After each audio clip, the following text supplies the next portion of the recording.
On my list is Mr. Bonadies. Welcome.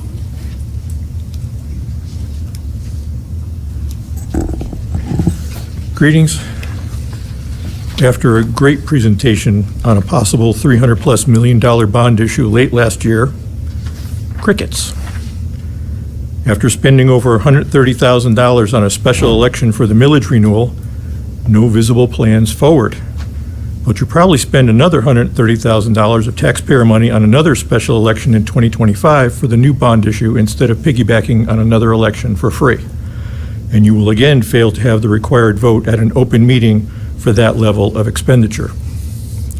Hopefully, there is something going on in your closed subcommittee meetings. While you are planning, you might want to consider this fact. The U.S. is currently at below replacement value for the birth rate. So why are you believing you are going to maintain your student population? In the post-ESSER era, the habit of spending on non-core things may need to be reconsidered. More money has not led to higher test scores. And I will strongly oppose a collegiate-level football stadium upgrade when a third grader can't read. Thank you. Study session discussion, 11.1, points of clarification. Any board members have any points of clarification from the meeting tonight to discuss? Just have two things to note. One is our board obviously operates with subcommittees, which each of us serve on various subcommittees. Each subcommittee has 3 board members on them. The study committees are posted on our website for each of the dates and times when we do meet, and those are open meetings. Additionally, we do not make any decisions at those meetings, as there are only 3 board members there, and they only make recommendations in this meeting. Second, just give an update on our bond and where we're at in that process. I want to start by just addressing a couple things. You know, anytime that we talk about a bond, it's talking about spending money, and want to address it. I don't think anybody on this board takes that endeavor lightly. We recognize that many of our community members live sometimes paycheck to paycheck or on a fixed income, and when we're talking about taxes, it potentially creates a hardship for our community members. However, at the same time, as a board, we have to think about the long-term vision of the district and do what's right for our students, and also think about what's most fiscally responsible in the management long-term of the 11 buildings in our fleet. And as such, having 11 buildings and allowing them all to become over 100 years old would not be the financially responsible thing to do either, and creating a cliff for ourselves. And I was reflecting, you know, as to where we're at in our process, and reflecting on the fact that, you know, a little over 10 years ago, I think it was Jerry Wasserman at the time was sitting in this seat, and I think, Scott, you were on the board at that time. And, you know, that board was faced with a dilemma of what do we do with declining enrollment, and was in the middle of a much different scenario than we face. Fortunately, we don't have declining enrollment. We have a very stable enrollment.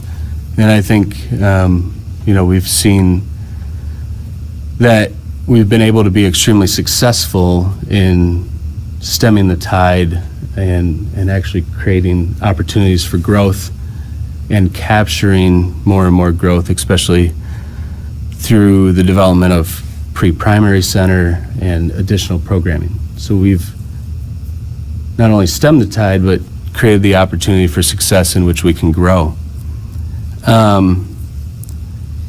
So, in some ways we stand on the shoulder of giants that came before us, and we're in this really unique position in which we have assets in our district that meet the needs of today to some extent, but at the end of the day, there's still facilities that were designed for the curriculum of the 1950s and 60s. And we've learned a lot since then about how students learn and interact and grow. And we have to be responsible to continue to get student growth and achievement. And one of the aspects of that growth and achievement is, what do our students go to school in every day? So when we set out on this journey, maybe 12 to 18 months ago, we asked members of our FFO committee to start working with our building administrators and the staff that use the buildings every day, and work with construction experts and address what they saw as critical needs. As a board, we captured community input through an equity audit, leadership profile report during the superintendent search, which led to that initial board presentation that we all reviewed in December. And I was kind of reflecting on some of the stuff that we reviewed in December, and the 7 priorities that our district that really came through from our community and those interactions for the district, again, were continuing to enhance safety and security, replacing critical infrastructure, address aging facilities,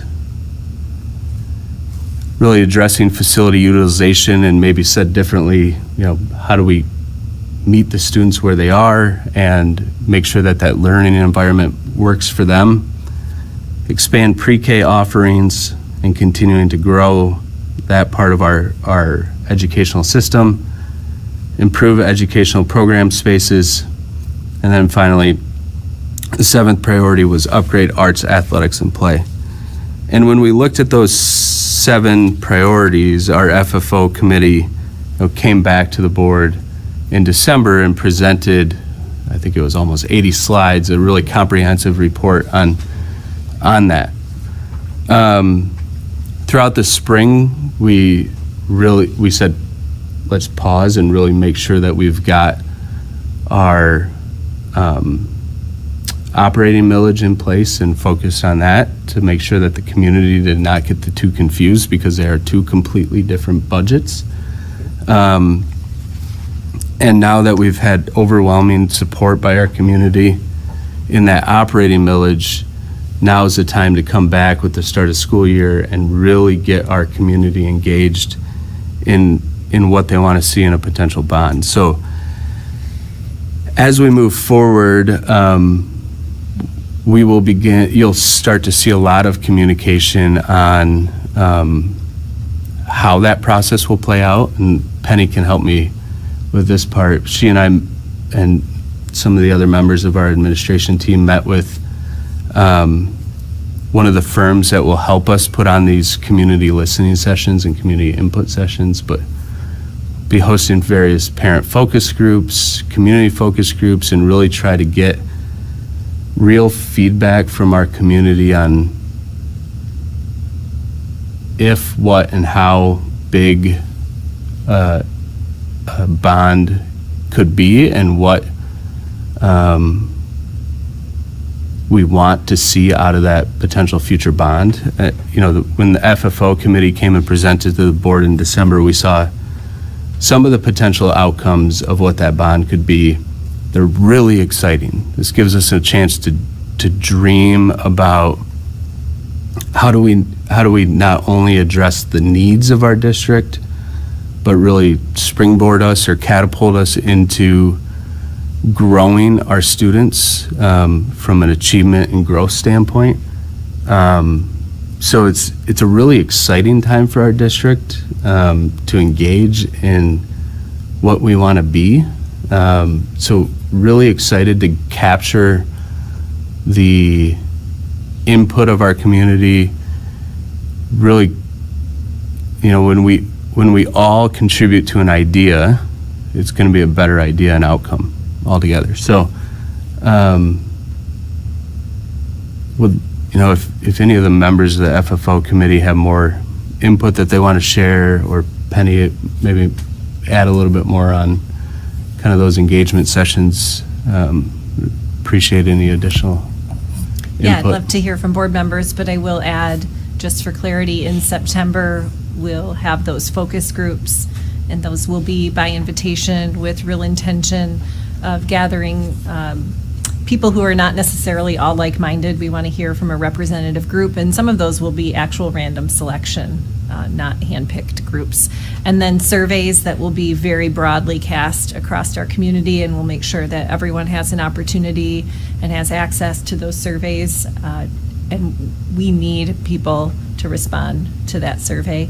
That's how we're going to get a pulse of what's possible, and that insight and information are part of the data points that you all will get ultimately through a recommendation to make a decision. So stay tuned. September, we'll begin those.